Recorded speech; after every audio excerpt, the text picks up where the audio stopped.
Thanks for joining us Remember in which name of the channel is that we have? yeah. Thanks for joining us in the Midnight Graveyard. Correct. I'm running short on my supply of Brain cells. brain cells, the juice of my enemies. So, grab a drink, settle in, make sure you like and subscribe to The Midnight the Graveyard. Midnight Graveyard so you can get all of our spooky updates. Sláinte, friends. And tonight, we will be chatting about a movie from Shudder TV where we streamed it. That's where we streamed it from. The movie is Mute Witness, a 1995 film out of Russia by Anthony Waller. Both produced and directed the film.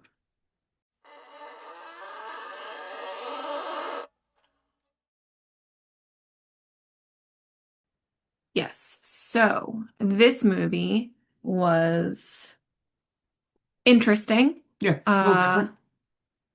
kept me enthralled. I was dying to see the whole thing. Yeah, no, it was a pretty engaging film. I agree.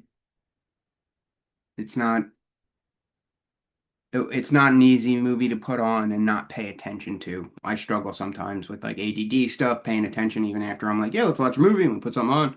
This isn't really one that you're having to consciously keep yourself tuned into because it's like different enough and engaging or thrilling enough that there aren't many opportunities for your mind to get lost or distracted.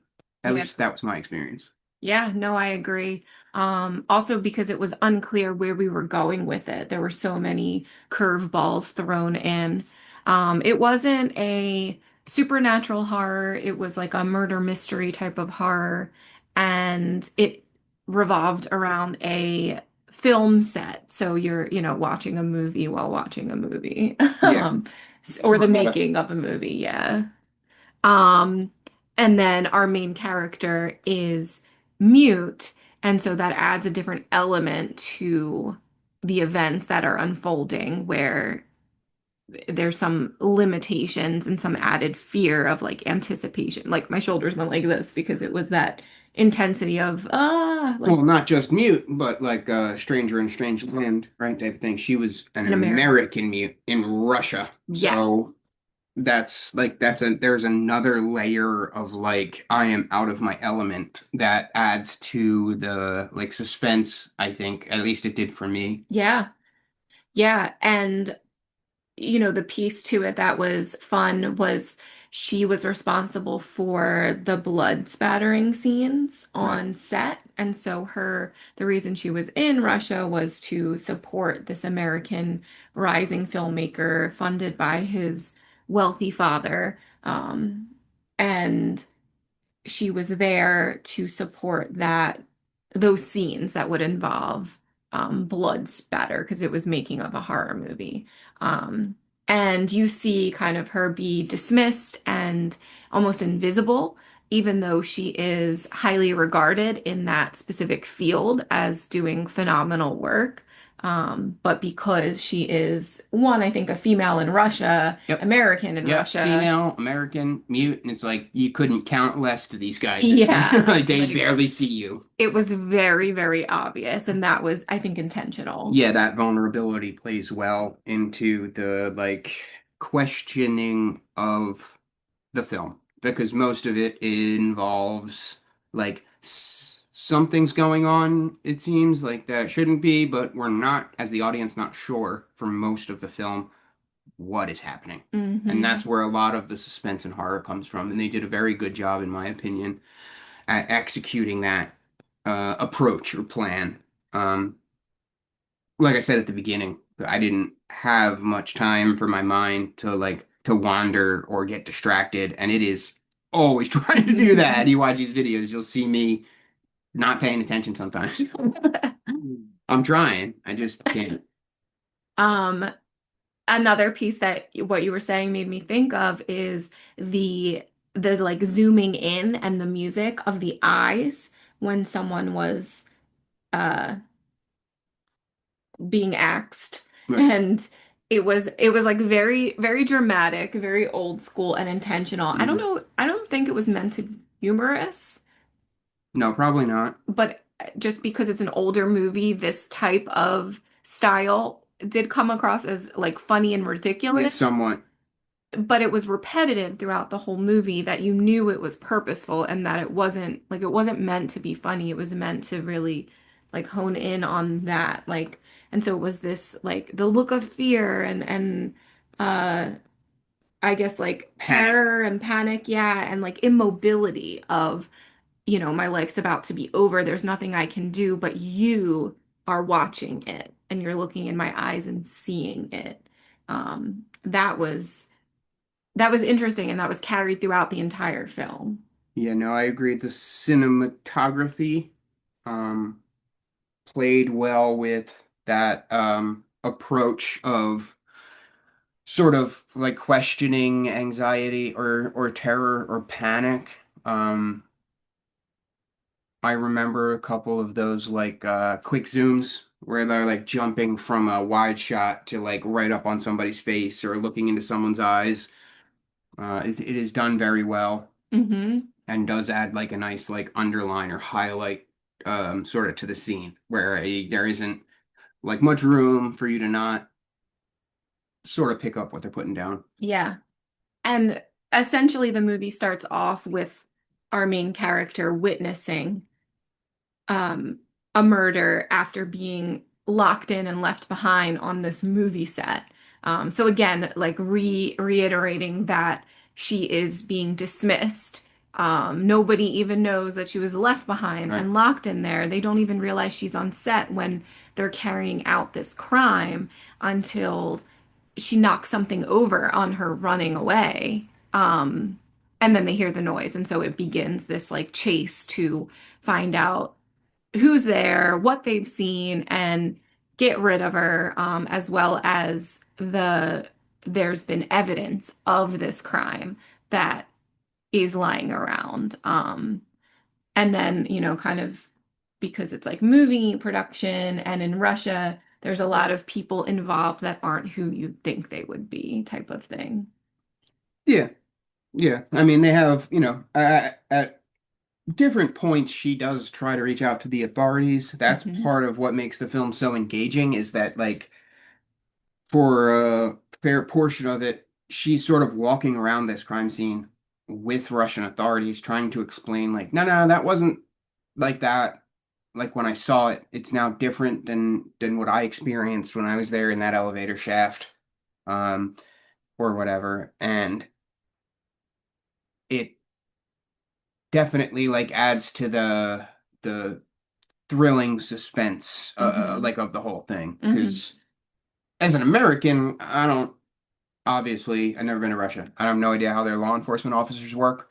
I tend to feel that law enforcement officers are likely generally very generally speaking type A sort of personalities where I do like what I'm told and that's right and not really much room for discussion. Which, uh, right or wrong, it doesn't help you. I don't think in an investigation. When we're on a fact-finding mission, we need to be open-minded. So like type A personality of like you're gonna do only what I say, and like that's not really beneficial to trying to get to a place of understanding for truth because you're not leaving space for the unknown or unexpected because you're Mm. saying no, no, no, it's I think it's this and I'm asking these questions and you're going to answer those questions and I'm going to get the answers, like it's you got to be a little bit more open to, oh, I didn't think of that or I didn't see it that way or I didn't know that thing, and very much got the impression they were sort of using some of that in the film to underline the panic and fear for our main character, because it would be incredibly distressing to like to reach out to the authorities for assistance and to have them there and to have them like make fun of you while you're saying like, Hmm. well, no, I wouldn't have called for a fucking mannequin with red cornstarch on it or whatever. I work on film sets. I know Yes. what that stuff is. Like, how are you guys having difficulty understanding what I'm telling you that it's not that thing you found? That's Yeah. not what was there when I called to say, I found the thing you should check out. You know what I mean? But they did a good job of Hmm. using that trope or stereotype, I guess is fair to say on some level. I do think it's true. I think a lot of people in that line of work behave that way. So I thought that was very well done. Yes, I that was the added piece where, and then you see some like politicians and people with money that are also they've got their pockets in this as well.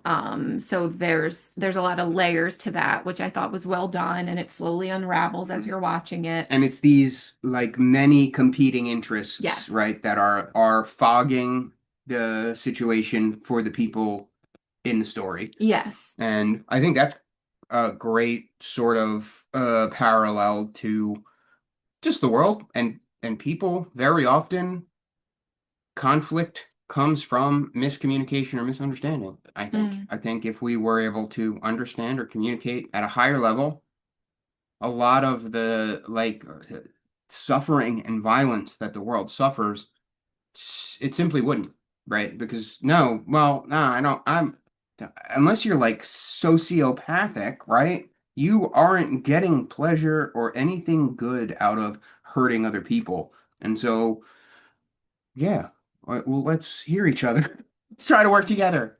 You know, I also I think it's important to mention that when she witnessed a crime, it was what is it referred to as? Something porn? snuff film. Yes. Yes, a snuff film. So because this movie came out in 95, Yeah. I think that there was another message with that, right? Like with it being just all those factors of like a white American female in Russia witnessing a snuff film while she is an expert in the work that she does and was recruited specifically for this work on this film, Mhm. witnesses this other crime and just being like dismissed and unheard. And she does eventually have some allies, obviously, on her side and Right. things like that. But I think it does lean into some of these larger messages of people not always being what you'd think and um, because people don't fit a specific box of what you think that box should look like, you are not perceiving them well or in a light that is favorable. And those that you do perceive as favorable may also not fit that box and be what they seem. And so I think all of that was kind of wrapped in this in a very, There was a good bit of social commentary in yeah, the like film. I agree. absolutely. That it wasn't an accident that they were touching on some of the topics that they were touching on. And Hmm. I do agree that, like, absolutely some of it was like misogyny, patriarch. Gosh, I hate to even use the term. I don't know what else to call it. Like, but conservative, kind of. Like Um, American lens conservative. yes, yeah. As an American, yes, that's what I mean. Simply because I'm a pretty big uh consumer of like law and crime sort of stuff. And as far as I understand it, snuff films are like arguably not a thing outside of serial killers and like very serious criminals Hmm. collecting things for themselves. And maybe there's some like trading that goes on there have been pairs of serial killers and things where I know materials have been shared and or traded with one another. I don't see there being much of a legitimate market for like actual snuff films. And I am personally unaware of like any existing outside of those very specific and particular circumstances where there are very, very broken people doing very, very bad things, right? So I think there may have been like some of that the film was trying to speak on too, even as early as 95. I wouldn't be surprised that people who That are was paying attention are questioning, like, I'm hearing this stuff, like these snuff films. There's another movie that came out of America in the late 90s, 8 millimeter, I believe, with Nicolas Cage. I don't know. It also discusses the topic of snuff films. I don't know. I was so young in 98. I was only like 13. I don't remember if there was something happening at the time that made this like a relevant topic of discussion for filmmakers or for society. But um, if there is, I would absolutely be happy to hear about what I'm missing as to why this was so culturally relevant in both the United States and Russia in the mid 90s, that there are like multiple films about the thing that I'm like, right, but do we even have evidence of any snuff films like actually existing in real life? Like I am unaware of any, outside of the very specific circumstances I've discussed. Yeah, I mean, I really haven't looked or spent time with it, but it was definitely a hot topic in the early 2000s. It was like it's been in like feminist literature. It's been discussed. I know it obviously was a fear in the 90s as well, and I think it coincides with the rise of pornography and technology. No, that's a great And point. so I don't know if it was accurate or if it was this like, religious agenda to associate pornography with Violence. yes, so that it was then all banned, right? So I could, I'd See be, either. No, that's an yeah, excellent point, and so I'm I not feel sure. a little naive to not have connected those dots like in the previous moment because I'm well aware of how a sexual appetite can be modified or bastardized by violence, right? Like I said, I'm aware of Well aware. law and No, crime. it just sounded like from personal experience I because you were just said like, I I'm am, well aware. yeah, but just I because of know. my experience in law and crime, having looked at uh, the way some of the most prolific criminals have behaved and how the state or the law has responded to try and hinder their actions, that yes, of course, plenty of documentation to prove if you start, especially at a certain portion in a man's life or a boy's life, mixing the two, that that basically is like the recipe for an appetite for a snuff film. But again, like I said, if those are the people making, trading, selling, then it's not like a thing for, right, even your average criminal. They don't have any interest or desire to be anywhere near that sort of thing. They want their money or their drugs or whatever it is that they're doing, but like they're you have to be incredibly broken to be getting pleasure from seeing someone in like that level of distress or pain, right? So I think, yeah, maybe it's like I had said, not so much a thing outside of those incredibly niche and disgusting circles. I You, mean, we'll probably find out right after this because we'll just look into it and see, most likely, yeah, and see what we can find. But I think it's just that element of it, right? Like you knew that these criminals were like um taking life wasn't um something that they were afraid to do. It was something they were accustomed to do regularly. Like for the movie, that was like kind of what they wanted to send. That like, of course, like that's an easy thing. And so rote yeah, was the impression I got. It was rote for them. It was so like them taking the trash out at chasing your fucking retail job. yeah, so them constantly chasing the main character and going after her and finding where she was staying and going after her friends and family, like all those things were just that was just another day on the job for them. Um, And so that led to the intensity of it. And then her being unable to communicate with so many people added this extra discomfort because she was in a very emergency ridden situation and unable to communicate, um, at in a way that they could understand or be receptive to hearing. And then to also, she's a woman, she's being dramatic. She doesn't really know what she saw and experienced, and she can't even tell us Mhm. what's wrong with her. And they kept mistaking the fact that she couldn't tell through a voice that then there was also probably something else wrong with her cognitively, Mind, right. rather than understanding that Mhm. that is Sometimes not the same thing people at can't hear. all. Sometimes people Yeah, can't move. That doesn't mean their mind is broken, right. right? Like if they have a way to communicate, don't be fucking dumb. Maybe listen. Yeah, so very much But showing that because she's a ageless. woman and because she's an American and because she's disabled, right? It's very easy to like dismiss or discard. Or has it, yeah, has a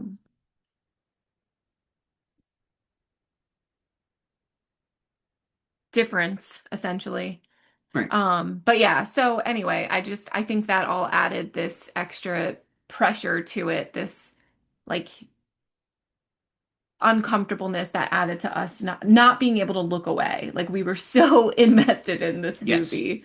And there, there's like the chase and all that, so that there's excitement to it, but no ghosts, no supernatural, Yeah.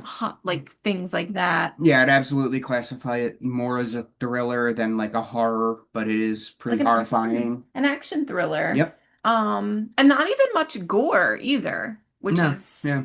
interesting because it revolved around a person whose work was essentially that. Yeah.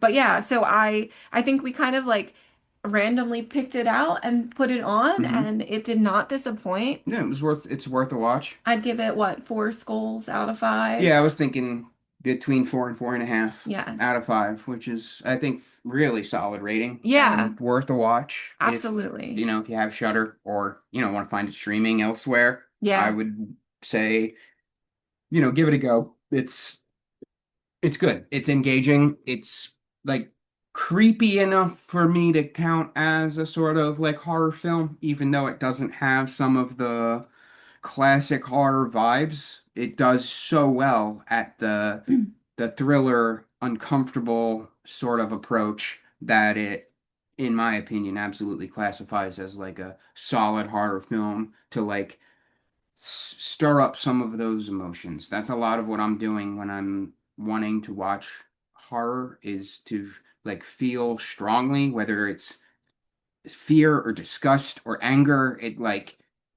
It's safe because it's make believe. And so I'm like, cool, sign me up for some of that. I need to get rid of it because I got a lot in the real world. I can't put into the real world. I don't want to put into the real world. I need a release valve, you know what I mean? This film is great for that because there's a lot of, like we said in the beginning, some of the social commentary stuff tied to the thrilling nature of the plot that it's very easy to relate to like real world frustrations and fears. And therefore, it's a great release for some of those concerns that I know I have and I feel a lot of people have. Yeah, so definitely check it out. And like and subscribe, and then join us on our next Midnight Graveyard adventure. See you next time.